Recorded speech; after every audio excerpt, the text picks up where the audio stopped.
வணக்கம்ப்பா. பிறந்த குழந்தைகளுக்கு 3 மாதம் இந்த கழுத்து நிற்காது, டபக்குன்னு விழுந்துடும். ஏன்னா நரம்பு ஸ்ட்ரென்த்தாக இருக்காது. 3 மாதத்து வரைக்கும் நம்ம படுக்க வைக்கணும். தூக்கும்போது இப்படி இதோட தலையோடு இப்படி பிடிச்சி தான் தூக்கணும். ஏன்னா அப்புறம் அவங்களுக்கு நரம்பு அப்படி சுருக்கிக்கணும். ரொம்ப அழுவாங்க, பாவம் உரம் விழுந்துருன்னு சொல்லுவாங்க.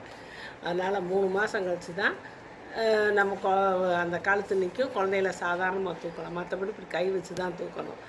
அப்புறம் அடுத்து தான் கழுத்து நின்ன பிறகு தான் குப்புற விழுவாங்க. குப்புற விழுந்து அப்படியே தலையை தூக்குவாங்க. ஏன்னா தலை தான் நின்றுக்கிறதுல, அதனால் தலையை தூக்குவாங்க. அப்படியே இருந்துட்டு அப்புறம் 5 மாதம் முடிகிற வரைக்கும் குப்புறம் நல்லா விழுவாங்க. எப்போ 6 மாதம் கூட குப்புற விழுவாங்க. அப்புறம் 5 மாதத்துக்கு மேலே 5 மாதம் முடிஞ்சு 6ஆவது மாதம் பிறக்கும் போதே குழந்தைகளை உட்கார வைக்கணும். அப்போ தான் அவங்களுக்கு இடுப்புலாம் எலும்புகள்லாம் ஸ்ட்ராங் ஆகும். அதனால் 6 மாதத்துக்கு அப்புறம் நம்ம ஒரு மூளையை சேர்த்து உட்கார வச்சு சுற்றி தலைவாணியை போட்டு உட்கார வச்சுட்டு 2 விளையாட்டு ஜாமானை போட்டு அதை பார்த்து விளையாண்டுட்டு கொஞ்சம் நேரம் இருக்குங்க.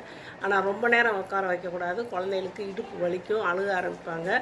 அதனால் ஒரு 5 நிமிஷம் உட்கார வச்சுட்டு தூக்கிடணும். 5 நிமிஷம் உட்கார வச்சுட்டு தூக்கிடணும்.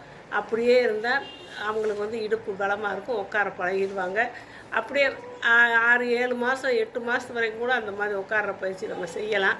அப்படியே அவங்க தவக்க ஆரம்பிக்கும் போது தவந்துக்கிட்டு அவங்களாம் எழுந்திரிச்சு உட்கார இப்படி செய்வாங்க. அதனால் அவசரப்பட்டு குழந்தையில 5 மாதத்துல 4 மாதத்துல உட்கார வச்சு பழக்கணும், உட்கார வைக்காதீங்க.